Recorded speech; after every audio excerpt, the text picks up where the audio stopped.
Ya, poligami itu sama dengan monogami. Sama-sama bagian dari anjuran. Sama-sama anjuran yang diikat dengan syarat.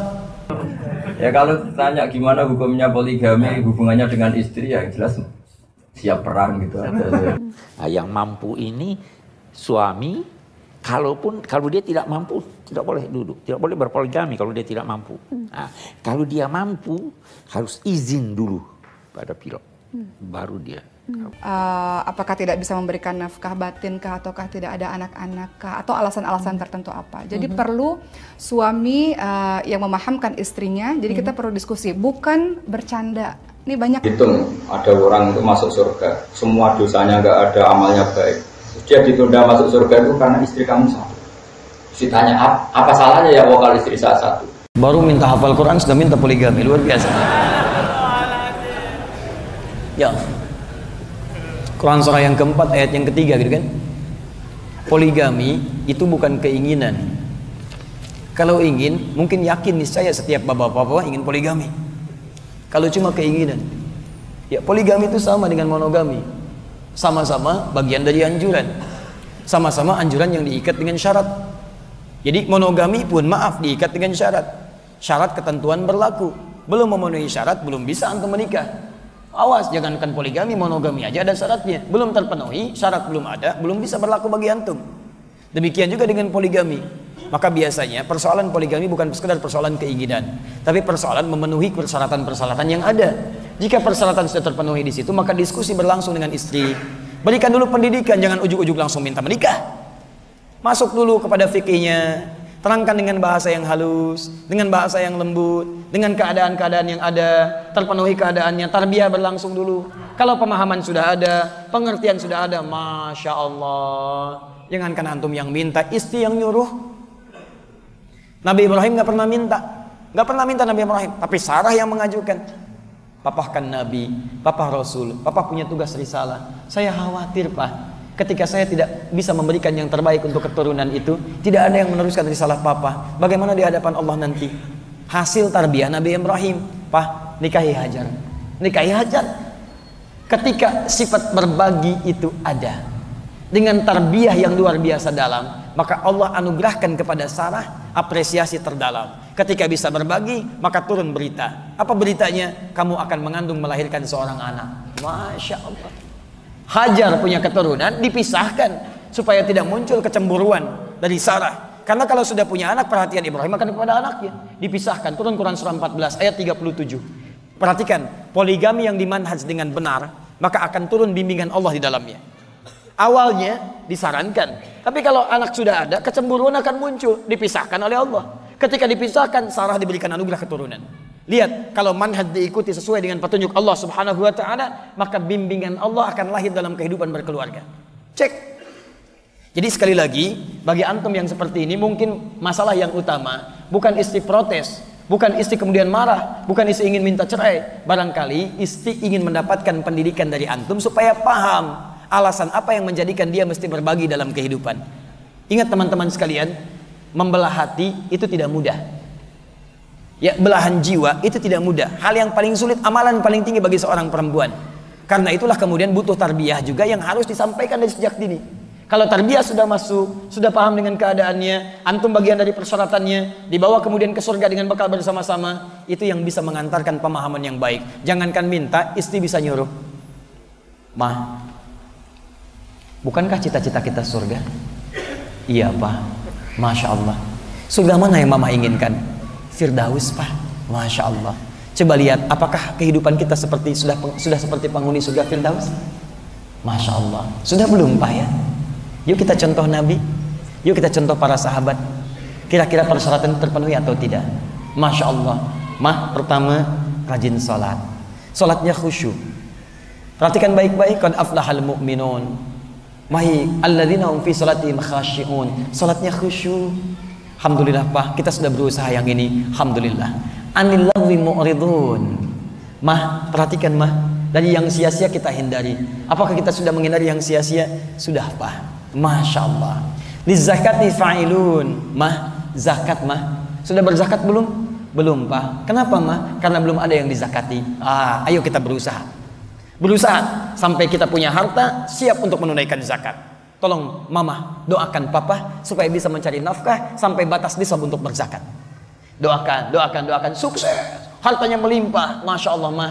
Titipan kita begitu luas mah. Luar biasa zakatnya melimpah. Ayo kita rawat mah. Ada anak yatim, ada sekian. Bukankah mama ingin surganya dekat dengan Rasulullah? Iya pak, lihat. Ana wakafilul yatimi kahataini fil jannah. Saya dan perawat anak yatim seperti ini di surga. Masya Allah, betul pak. Ayo rawat anak yatim. Banyak anak yatim dirawat. Kasih. Pak, mama kerepotan pak. Anak yatimnya terlampau banyak. Mama gak bisa sendirian merawat. Masya Allah, ada sunnah Nabi mah. Yang dengan sunnah itu, masya Allah.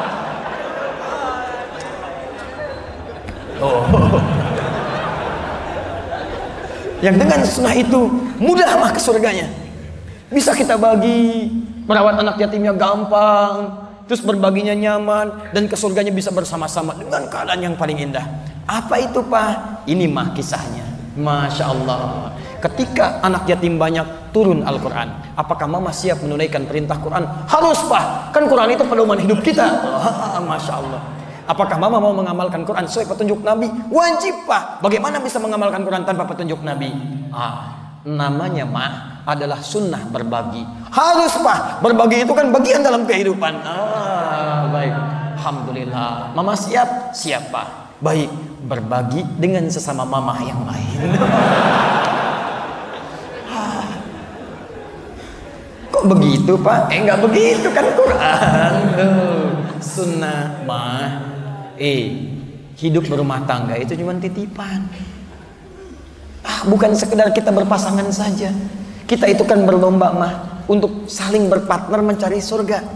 Papa membantu mama, mama membantu papa. Sekarang kita sudah saling bantu. Persoalannya, mama insya Allah ahli surga, papa ahli surga. Cuman anak-anak ini siapa yang bisa mengantarkan ke surga? Kalau mama cuma mikirin surga sendiri, bagaimana bisa mengantarkan mereka ke surga? Ayo kita berlomba, bantu mereka mendapatkan surga mereka. Ayo. Kalau begitu ya Pak ya. Iya. Ini bukan cuma hubungan dunia, bukan mah. Kita ini bekerja sama untuk bisa ke surga. Saat kita sudah bisa, kita harus bantu orang lain. Nah kadang kita nggak bisa bantu sendiri mah, kita harus partner dengan orang lain. Baiklah kalau begitu Pak. Insya Allah kasih mama kesempatan istikharah dulu. Silahkan. Kalau bisa kita makmuman aja mah. Masya Allah. Luar biasa. Ayo mama berdoa, papa aminkan. Kan biasanya papa yang berdoa, mama aminkan. Ya Allah. Ya Allah kuatkan saya. Amin. Ya Allah beri saya kemampuan. Amin. Luar biasa. Jadi masuknya enak. Ini fikih belum ada, persyaratan belum terpenuhi, tiba-tiba datang. Mah, siap-siap ya. Apa sunnah Nabi? Apa? Poligami. Langkahi dulu mayat saya. Ya Allah, mudah-mudahan istri saya meninggal besok. Itu bukan solusi. Bukan solusi. Akhirnya indah yang terjadi. Silahkan cek. Kalau Ustaz, bukankah cenderung ada masalah? Antum jangankan poligami, monogami aja ada masalah. Ada masalah. Di setiap hidup itu punya persoalan. Tapi ingat syarat terpenuhi, ketentuan berlaku, diikuti. Itu syarat, ada enak hidupnya. Sudah ya. Poligami itu sunnah dipraktekkan, bid'ah dibicarakan. Ya.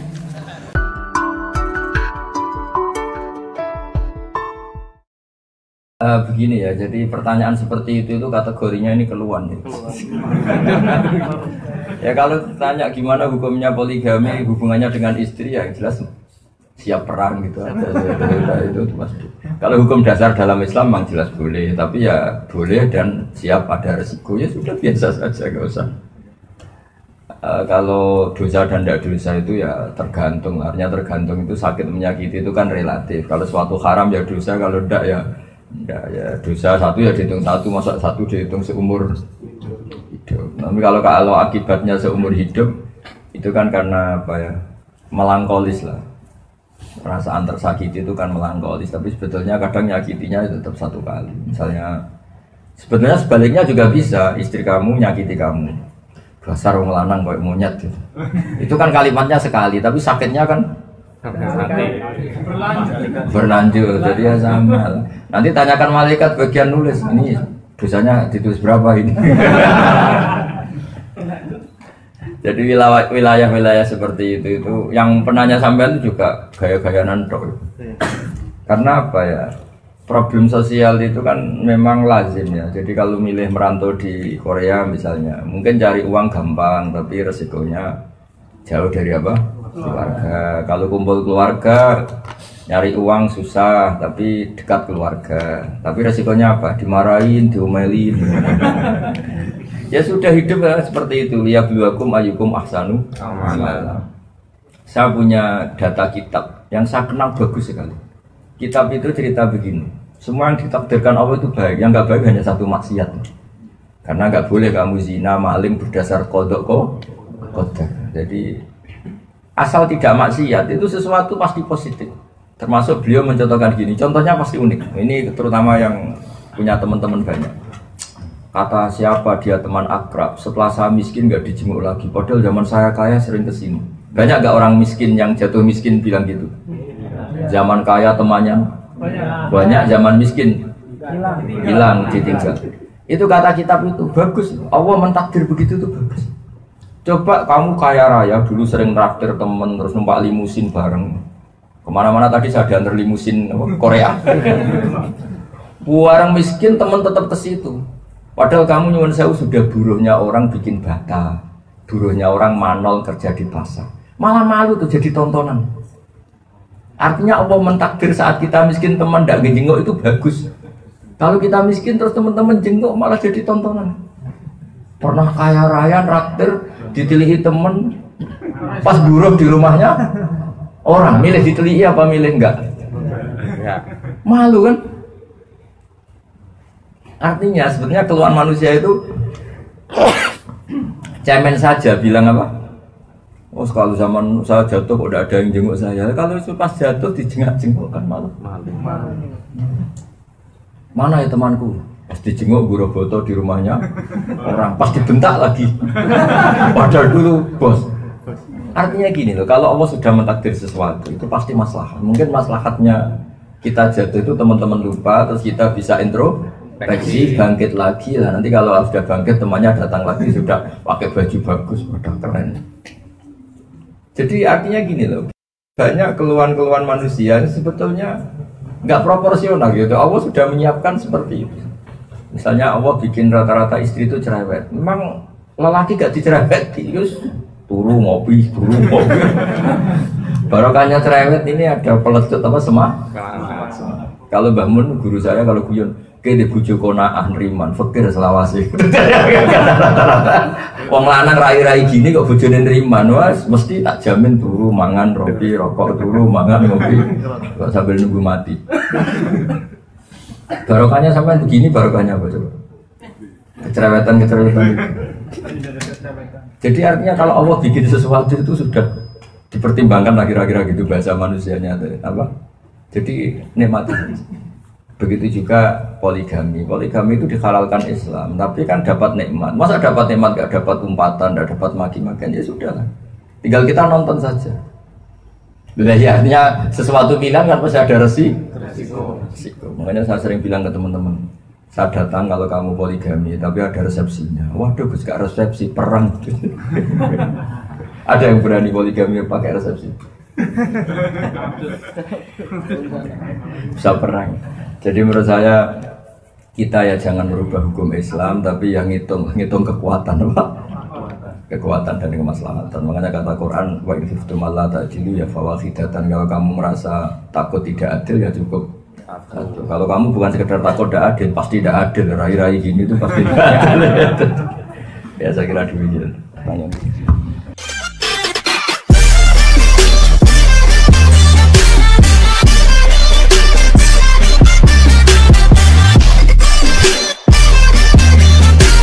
Sebetulnya sudah pernah membahas ini teman-teman, tapi karena memang banyak yang juga masih bertanya, boleh kita jawab singkat soal poligami. Pandangan Abi soal poligami. Poligami adalah pintu darurat dalam pesawat. Tidak boleh ada yang duduk di pintu darurat kecuali orang yang mampu membuka pintu. Tidak boleh dibuka pintu itu tanpa izin pilot. Begitulah poligami. Tidak boleh juga pintu darurat itu ditutup mati. Nah, poligami ditutup, tetapi tidak boleh ditutup mati. Yang mau berpoligami harus orang yang mampu. Yang mau buka pintu darurat harus orang yang mampu. Tapi kalaupun mampu tetapi belum dapat izin pilot, tidak boleh. Kalaupun mampu belum dapat izin dari pengadilan, tidak boleh. Pilot ini di sini Pengadilan. istri bisa jadi pilot juga, Bi? Kopilot lah. Enggak, suami dan istri di sini bukan pilot. Suami dan istri yang duduk di pintu dekat pintu darurat. Pilotnya di depan kan, pengadilan di depan. Suami yang duduk di sini tidak boleh kecuali orang yang mampu. Nah, yang mampu ini suami, kalau dia tidak mampu tidak boleh duduk, tidak boleh berpoligami kalau dia tidak mampu. Nah, kalau dia mampu harus izin dulu pada pilot, baru dia kawin. Izin istri tidak menjadi satu hal yang Sebenarnya tidak. tapi Dalam undang-undang kita dikatakan itu kan kalau yang pegawai negeri, Bi.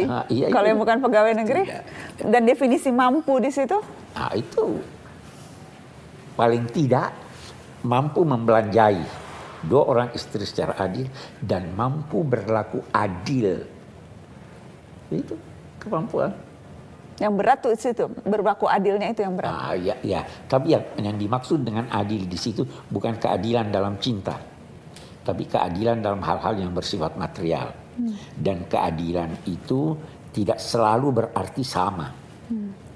Saya sudah adil kepada anak saya yang besar dan kecil, kalau saya berikan ini kebutuhannya dan itu kebutuhannya yang berbeda.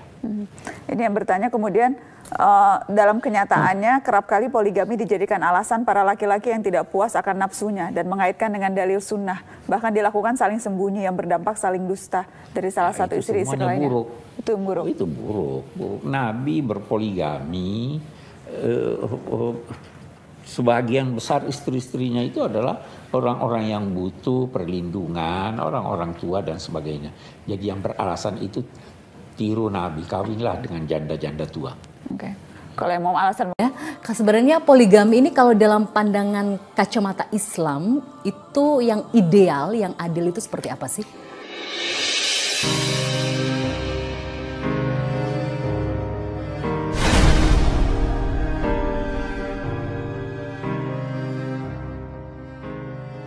Baik, sebelum kita mengatakan adil, supaya untuk sebagian orang tidak memandang poligami sesuatu yang buruk, mungkin memandang poligami sesuatu yang buruk karena memandang ke beberapa kasus yang tidak berhasil. Padahal di satu sisi, poligami yang berhasil itu juga banyak. Oh, Masya Seperti Allah. itu. Dengan orang-orang yang hebat di dalamnya. Tapi sebelum kita membahas itu, kita mengetahui dulu bahwa poligami ini di dalam Islam diperbolehkan semata-mata untuk membatasi jumlah istri.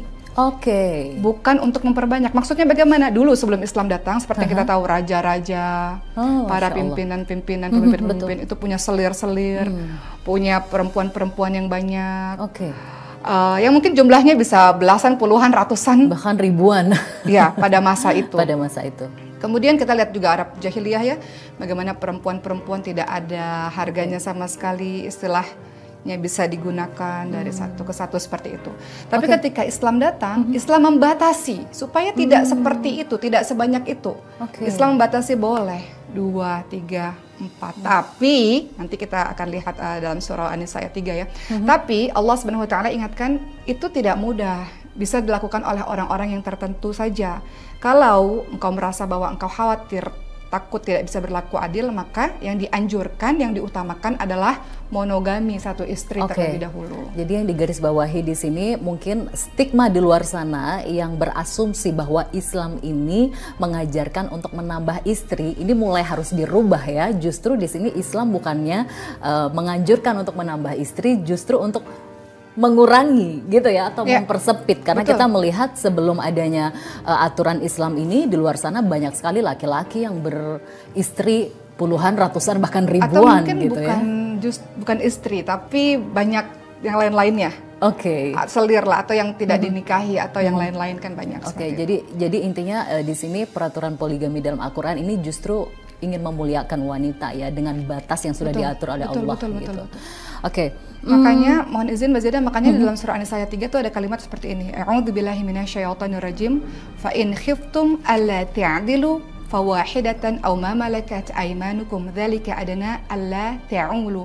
Dijelaskan di situ dalam surah An-Nisa ayat 3, ayat sebelumnya adalah jika kamu tidak dapat berlaku adil terhadap hak-hak perempuan yang yatim, bila mana kamu mau menikahi wanita-wanita yang yatim, maka kawinilah wanita-wanita lain yang kamu senangi. Boleh nikah kepada wanita yang lain-lain, boleh. Kata Allah Subhanahu wa taala boleh 2, 3 atau 4. Tapi kalau kamu takut kamu tidak bisa berlaku adil, maka kawinilah, nikahilah satu orang saja. Kenapa? Itu lebih dekat kepada tidak berbuat aniaya. Jadi monogami itu lebih dekat kepada berbuat yang tidak aniaya. Sebetulnya seperti itu. Tapi kenapa ada orang yang pada akhirnya poligami? Pasti ada alasan-alasan di baliknya yang hari ini akan kita bahas mengenai hal itu. Jadi intinya yang bisa kita tarik dari apa yang Umma Oki sampaikan tadi, bahwa sebenarnya berpoligami itu tidak mudah. Betul. Ya, harus berhati-hati. Banyak ya. persiapan. Ya. Persiapan hati, dan persiapan tentunya ilmu, persiapan harta. Betul. Dan tentunya ini tidak hanya disampaikan oleh Umma Oki Stiana Dewi, bahkan di Al-Quran, di hadis juga ada peringatan keras hati-hati dalam berpoligami gitu. Nah, fakta ini sepertinya berbalik ya dengan fenomena yang terjadi dalam dunia nyata. Ya, kita sudah tahu poligami itu tidak mudah, tapi banyak sekali yang berani menjalankan itu. Ini bagaimana menyikapi fenomena seperti ini, Umar? Ya, kita lihat dulu ya contoh teladan kita Nabi Muhammad SAW. Beliau itu monogami, punya satu istri, 25 tahun bersama dengan Siti Khadijah radhiyallahu anha. Beliau melakukan poligami ketika istri pertamanya sudah meninggal dunia, dan poligami atau memiliki lebih daripada satu istri itu juga karena perintah dari Allah Subhanahu wa taala. Makanya sebenarnya kalau kita lihat istri-istri Rasulullah itu banyak sekali yang janda-janda yang umurnya sudah itu lebih gitu ya. Berarti itu bukan keinginan dari Rasulullah, tapi itu perintah dari Allah SWT. Setiap istrinya itu ada hikmah-hikmah kenapa akhirnya Allah SWT memerintahkan Rasulullah untuk menikah dengan beliau ini seperti itu. Kalau kita lihat Rasulullah SAW itu poligami 11 tahun teman-teman sekalian. Monogaminya 25 tahun. Artinya Rasulullah lebih banyak menghabiskan hidupnya ini dengan memiliki satu istri. Tapi kalau kita lihat dalam sekarang teman-teman sekalian, kenapa pada akhirnya ada orang-orang yang kemudian dia melakukan poligami, husnuzon, pasti ada alasan-alasan di dalamnya. Apa itu? Kenapa? Hikmah poligami itu apa sih sampai Allah membolehkan poligami? Pertama, teman-teman sekalian, terkadang di dalam kehidupan kita ada kondisi istri yang memang sakitnya bertahun-tahun sehingga tidak bisa menafkahi batin suaminya. Atau istrinya yang memang mungkin, mohon maaf sekali, memang Allah takdirkan belum memiliki keturunan dan sebagainya. Kemudian justru sang istri ini kasihan melihat sang suami misalnya. Misalnya saya sakit menahun suami saya tidak bisa nafkahi batin, sementara saya tahu dia perlu misalnya begitu ya. Itu bahkan ada jenis-jenis istri yang justru menawarkan suaminya untuk berpoligami karena kasihan suami memiliki kebutuhan biologis misalnya. Sang istri mungkin tidak bisa memenuhi. Jadi bahkan ada istri-istri yang justru menyuruh suaminya karena menyadari atas hal itu ya untuk suaminya menikah lagi, itu bisa menjadi alasan akhirnya seseorang bisa poligami. Atau kita juga lihat poligami ini bisa juga untuk ya tadi menghindarkan perbuatan zina. Kalau memang ya kita nggak pernah tahu ya, mungkin ada jenis laki-laki yang memang ini solusi juga ya untuk menghindari perzinahan ya. Betul, itu juga seperti itu. Kemudian teman-teman sekalian, kita juga tahu bahwa di dalam poligami itu hikmahnya itu akan membentuk sebuah kekeluargaan yang sangat luar biasa. Rasulullah itu menikah dengan Siti Aisyah. Siti Aisyah itu anaknya Abu Bakar As-Siddiq radhiyallahu anhu, sahabatnya Nabi. Rasulullah menikah dengan Hafsah. Hafsah itu adalah anak dari Sayyidina Umar bin Khattab radhiyallahu anhu. Sahabat-sahabat Nabi itu anak-anaknya menikah dengan Nabi, sehingga terbentuklah keluarga yang semakin besar, semakin besar. Baik, jadi intinya dalam Islam poligami itu diperbolehkan ya, karena ini syariat dengan syarat-syarat tertentu yaitu adil. Dia menjadi solusi dari sebuah permasalahan yang ada dalam sebuah rumah tangga. Itu dalam kacamata Islam. Kita coba bicara dari hati ke hati nih sebagai wanita ya. Kalau Umma sendiri sebagai seorang wanita, seandainya dipoligami, apakah Umma bisa menerima itu?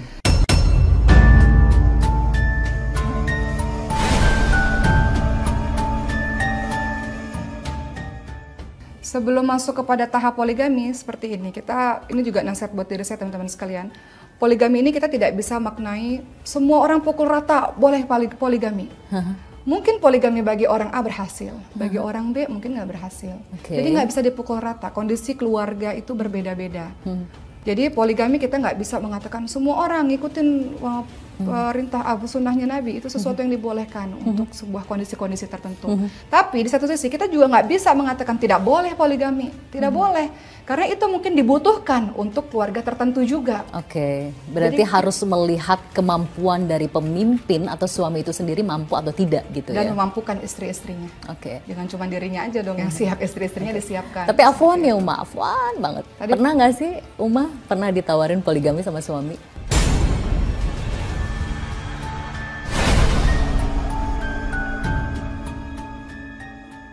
Alhamdulillah sampai sejauh ini belum pernah ya. Belum pernah sama tidak pernah beda arti. Sampai hari ini tidak pernah. Tidak. Sampai hari ini tidak pernah. Tidak pernah. Oke. Tapi kalau seandainya ada perbincangan hal tersebut, saya perlu diskusi. Oke. Alasannya apa?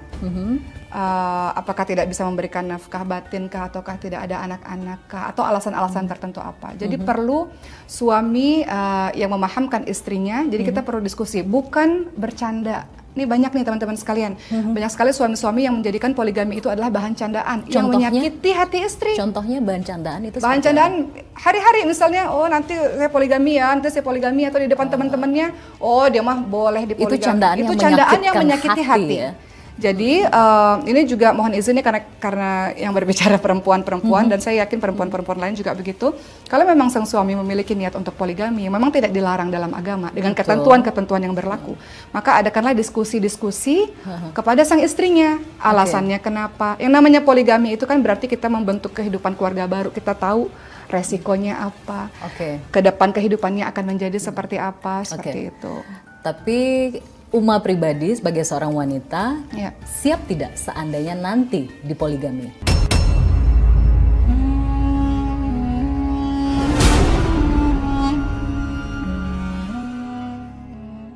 Karena saya belum pernah mengalami itu, mungkin jawabannya agak klise ya, saya tidak tahu keadaan saya, tapi sekarang kalau saya bisa mengatakan adalah, kalau kita kuncinya segala sesuatu akan diselamatkan oleh Allah SWT ketika keadaan hati kita dekat kepada Allah. Jadi nanti kalau kita sudah dalam keadaan dekat kepada Allah, Allah akan kasih petunjuk apa yang seharusnya kita lakukan. Apakah Allah akan memberikan petunjuk bahwa suami ketika akhirnya poligami menjadi adil, kemudian kita menjadi ridha, itu kan Allah yang memberikan keridhaan itu.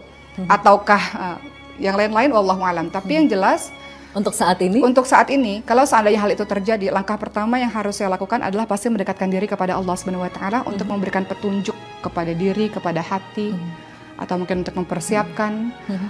Karena teman-teman sekalian, ini juga pelajaran buat saya ya. Perpisahan itu atau perceraian itu bukan sesuatu yang mudah.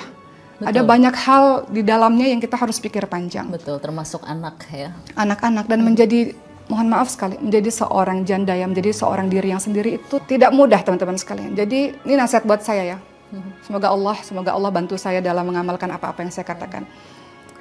Sangat tidak mudah ya. Kadang-kadang kita emosi, kita bisa mengeluarkan kata-kata lainnya yang kita tidak berpikir panjang apa dampaknya.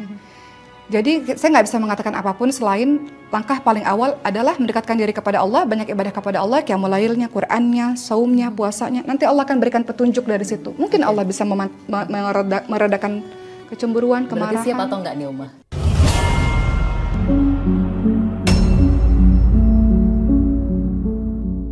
Kalau sekarang tentu saja belum siap karena tidak pernah ada diskusi-diskusi tentang hal itu. Tidak pernah diperbincangkan dalam keluarga kami. Wallahu a'lam, mungkin akan jadi berbeda ketika sudah ada diskusi-diskusi yang panjang, sudah ada perencanaan kehidupan yang lain-lain seperti itu. Oke, baik. Jadi memang di poligami itu dia tidak bisa mudah, tidak semudah itu ya. Dia ada harus yang banyak panjang. Pertimbangan yang harus difikirkan ya. Ada konsekuensi yang harus diterima. Tapi gini ya, saya tuh ngaji di kajian di mana-mana sering bilang, meskipun kita tidak kurani punya nikah 4, tetap kudu yakin, pokoknya tetap yakin secara akal. Jadi saya ulang-ulang, kalau betul nikah itu nolong perempuan yang lemah itu baik, maka nikahi orang 2 lebih baik, 3 lebih baik. Asal nulung loh ya, tidak ada bikin masalah. Karena dengan ini kita percaya kalau Rasul itu benar. Kenapa sih? Semua Rasul itu kan istrinya banyak. Sehingga kalau kita janggal secara akal itu tidak baik. Tetap kita husnudzon, bojo siji nulung wong sitok ya apik meneh wong loro meneh tetap gitu cara. Meskipun kita sendiri nggak punya nyali atau nggak ada yang mau, itu masalah kita. Ya itu masalah kita, nggak berani atau nggak ada yang mau. Tapi jangan membiarkan logika ini habis. Kalau logika ini habis, nanti kamu kayak orang barat. Para nabi itu hiperseks, tak cukup dengan istri satu tapi istri banyak, itu bahaya neraka. Karena tadi pernah dihitung ada orang itu masuk surga, semua dosanya nggak ada, amalnya baik. Dia ditunda masuk surga itu karena istri kamu satu. Ditanya apa salahnya ya kalau istri saya satu?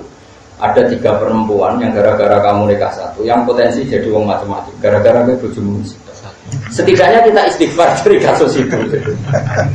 Ya sudah fair kita istighfar. Jangan-jangan sebagian orang itu karena tidak kita nikahin terus masalah. Tapi tentu itu tidak salah kita ya, salahnya yang salah tentu. Tapi kita juga merasa salah. Cara ini itu istighfar ya, timbang gue praktek itu ada perahara. Dan itu lah milah istighfar. Milah istighfar apa jajal? Jawab, milah istighfar apa jajal? Istighfar, alhamdulillah. Astagfirullahaladzim. Ya, misalnya gue jadi malaikat, rasa jadi pangeran, gak mungkin. Gue jadi malaikat, tukang nulis. Ada perempuan di kampung itu ada perempuan 20. Pangeran negeri wong lanang mau 4. Berarti pirone? 5. Cek kurang. Sing 4 ada. 5. Hah? Untuk 5. Gak sing kira-kira bagiannya papatan. Contohnya 40. Apa? Laki-laki 5. Enggak perlu, pinter. Misalnya kita dibayang ngono, gak ben kowe kulino cerdas, nggih kulino cerdas. Paling enggak itu mukmin lah. Ada lelaki 5 di kampung itu perempuannya 20. Terus semuanya takut mak-mak tadi. Takut powernya mak-mak. Ya, suami-suami takut apa? Terus rabi sitoan, berarti kalau biro 5. Ya. Loh, iya kalau 5 mau paling mau tuh terus Mustafa kok iso. Jadi dewa sini kepengin tapi rawan. Tambah jenggot ini tambah gampang wayo. Aliran dindi yang berjenggotan doa itu kok jenggotan gak wayo aneh. Berarti kalau 5 cek biro 15. Oke, 15 ini kira-kira yang namanya manusia punya kebutuhan biologis kan? Punya. Kalau mereka nyuwun sewu sampai lesbi atau sampai melakukan penyimpangan seks atau penyimpangan sara-sara, kira-kira yang disalahkan tuh siapa? Ya orang 5 itu. Nah ini masalah. Meskipun kita tidak berani sampai nggak apa-apa, kamu tentang istighfar. Astagfirullah. 2 masalah, nggak masalah. Astagfirullah. Itu sok. Tapi kamu jangan sok suci, merasa itu baik-baik. Ini penting supaya kamu tidak janggal dengan Nabi. Seorang lagi tidak janggal dengan. Coba sekarang banyak lelaki yang mati itu demi Nabi, bela-belain agamanya Nabi, dan jandanya itu terus dibiarkan oleh Nabi. Ini gak fair. Dan itu gak ada cara halal lain kecuali tidak. Karena aku kan gak mau seneng-senengan SMS-an, kan gak mungkin Nabi SMS-an. Memang untuk halal itu harus. Nah, aku kan gak mau pacar toh, mau alternatif, kan gue gak Nabi. Pasek ngono ya pantas wae, tapi ini masalah Nabi kan nggak boleh seperti itu. Makanya ini penting, makanya kata Ibnu Hajar Al-Asqalani, kalau kamu tidak bisa iman secara nafsu, secara rasa, imanlah secara akal.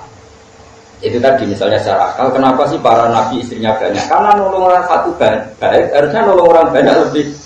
Dan Nabi mampu melakukan itu. Karena tadi kalau kita misalnya mengasumsikan ada perempuan 20 dan lelakinya 5, itu kalau kita nikah satu semua kan masih 15. Nah sekarang faktanya di dunia itu banyak lelaki atau banyak perempuan?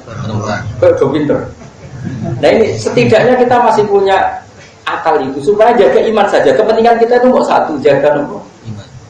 Enggak janggal dengan Rasulullah. Sehingga ketika para nabi dituduh hipersek apa, kita tahu duduk perkaranya. Apa kita tahu duduk perkara. Itu satu, itu contoh satu. Contoh 2 begini. Misalnya Mustafa berukin, bodoh pinternya apa? Babon. Ada satu kampung yang perempuan itu 20. Tadi contohnya 20 ya? 20. Terus Nabi kan sempat ngendikan tanah kaku takasaru, pak ini mubayin di rumah. Nah es kadung Rabi itu anak muda. Aku itu bangga sama umat kuat. Sekarang hitung saja, satu kampung perempuannya tadi tetap berapa tadi? 20. Lelaki yang muslim 5. Sekarang 5 ini nikah satu-satu, berarti masih 15. Kemudian ada bandar narkoba atau non muslim atau orang fasik 5 juga. Nikahi wong 15 mau, berarti untuk wirona 3 kode itu cerdas 3. Ya Allah karim, ya Allah sudah murid cerdas. Matur nuwun Gus. Bab iki cerdas. Ini takjak farok itu dora iso itu. Dah, berarti sing orang fasik tadi, bandar narkoba atau non muslim pokoknya fasik lah. Untuk bojo pira mau? Nggih, bos pira?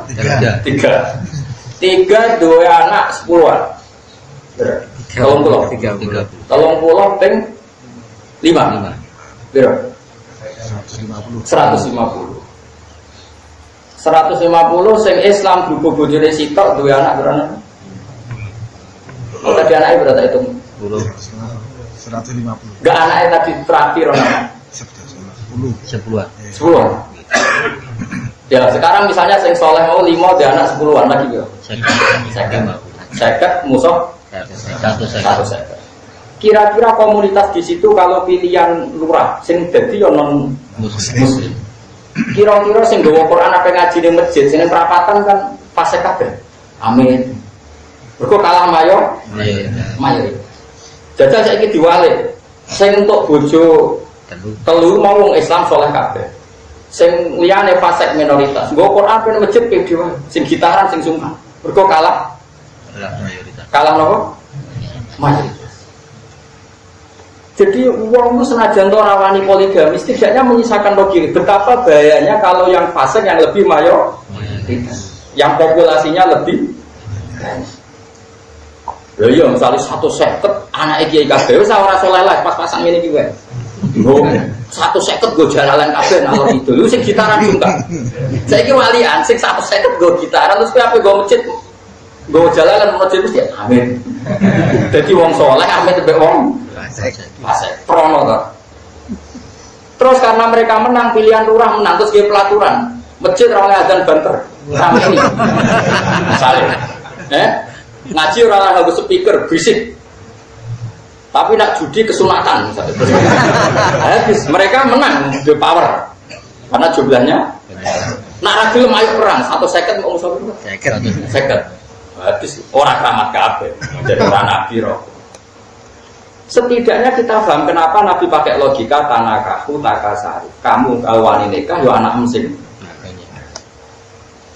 Kalau contohnya seperti itu ya hukumnya seperti itu. Lah saiki masalah wong Islam wis kadung akeh anggere anak kakean terlantar. Lah itu hukumnya beda men. Lha iku sing mari masalah. Jumlah wong Islam wis akeh ditambahi tambah terlantar, nambah nambah. Terlantar. Wong anak loro wis dititipno mboke, bar iku dititipno Pak ini. Bariku titipno pantai Asuhan. Iku perkara. Lha itu kok hukumnya wali antara wong sitok itu so pemenang.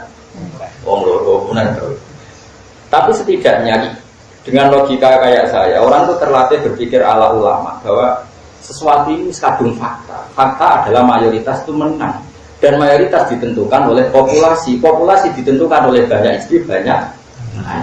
Dengan logika itu kowe gak janggal Nabi ngendikan cung nang kawin sing akeh nah anak yo sing senajan to ora wani nglakoni sing wong kowe nglakoni iku sapa aja GR. Mau iki jaga iman, ini masalah jaga iman bahwa Nabi punya istri banyak itu akal terbaik, punya anak banyak juga akal. Paham? Maksud kula mau jaga iman mboten masalah, sampean tetep bojo sitok. Paham ya? Kan terus gak janggal dengan logika itu kan Nabi bojone akeh janggal enggak? Enggak kan? Paham ya? Yang penting kowe ora jagal ambek pilihane para.